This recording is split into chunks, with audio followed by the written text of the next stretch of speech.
This is Twit. I mean, we think back, to the earliest days of photography around Lincoln's time. And we have pictures. We actually have photos of Abraham Lincoln and the Civil War. But somebody, I don't know who, and I wish I could remember because I'd love to give him credit, said that history actually started 10 years ago. Because when we started, every video, every bit has been recorded. The Library of Congress is now saving all the tweets.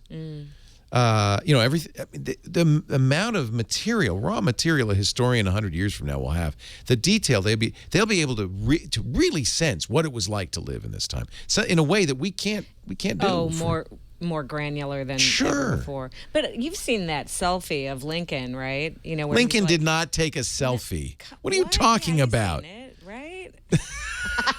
He's all, look at my abs. Hey, I'm pretty good looking here, huh? What do you think? Hey, ladies. Abe's the name. President's the game. Yeah, maybe, what we have a huge amount of reverence for Abe Lincoln, maybe because we know so little about him. Oh, exactly. Because we never saw him drunk at a party. Thank God. So that just underscores what I'm saying, which is our kids have absolutely no respect for us, and they don't want us to save everything, and I don't know why about it. And they shouldn't. But they're sure going to know about our cats, our dogs, our parties, our party habits. True that. Abe Lincoln is not impressed. Here's your mother smoking.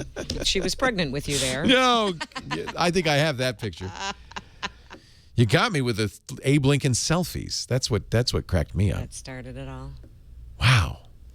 I have to do my superhero pose. You think maybe that we have done ourselves as a generation a huge disservice, that they will look back, historians will look back at Facebook and say, this was the most self-involved, stupidest generation ever. Yep.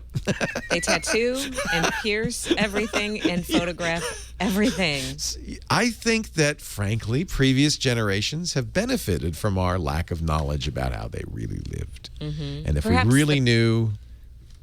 pendulum will swing back. No, it's going to get worse. In fact, I ordered a thing... This is so stupid. I ordered a thing called a Memoto. A M-E-M-O-T-O. Thank you. Not a mimosa, although I wish I'd ordered a mimosa instead of a Momoto. This is called a lifetime logging camera. You wear it around your neck.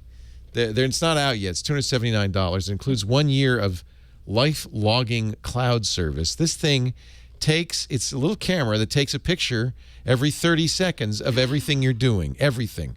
It doesn't ask.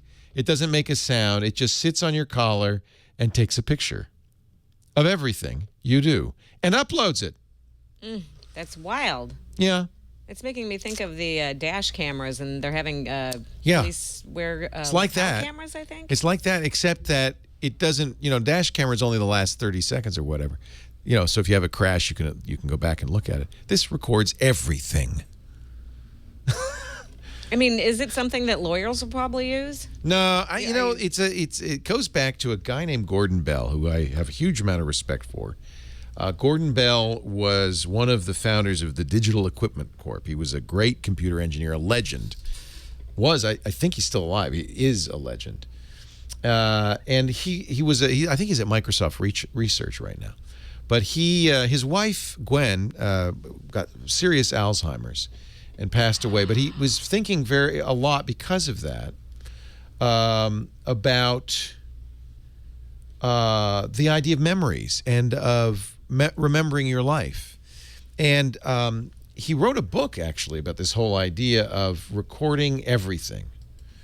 And it's called Total Recall. And he's been doing it for years with a similar device. This is just a commercialized version of the device that he wears around his neck. That's amazing. It's like the movie Memento, right? Yeah. Taking a Polaroid. He's been doing this since 2001. Wow. In this list of things, it's every website he's visited, all 221,173. It's taken 56,000 photos. It's got all his emails, all the documents he's read, all the thousands of phone conversations. He wears a Sense Cam around his neck, 60,000 images there. And he calls it My Life Bits, and he says it's only possible because of storage sizes so small and the computer ability to scan this stuff to put it together to make connections, which will only get better in time. big. They call it big data, but it's big data. It's a little self-centered. It's big data about you, about me. I mean, it's like the ultimate in selfies. I'm just seeing this other through line, this application of if anything happens to you, you've got your own personal. Well, this is because of Gwen. This was of interest to him because he could say, "What'd you do today?" She could say, "Well, I don't remember, but let me show you," and she could refer back to it. That's fabulous. But this goes back to my original premise, which is my kids are not interested in this. Well, yeah. Why would I Maybe want to sit down and watch your life in real time when I'm living my own? I've found a new audience in the NSA. I'm thrilled. Finally, somebody who cares about me and what I'm up to.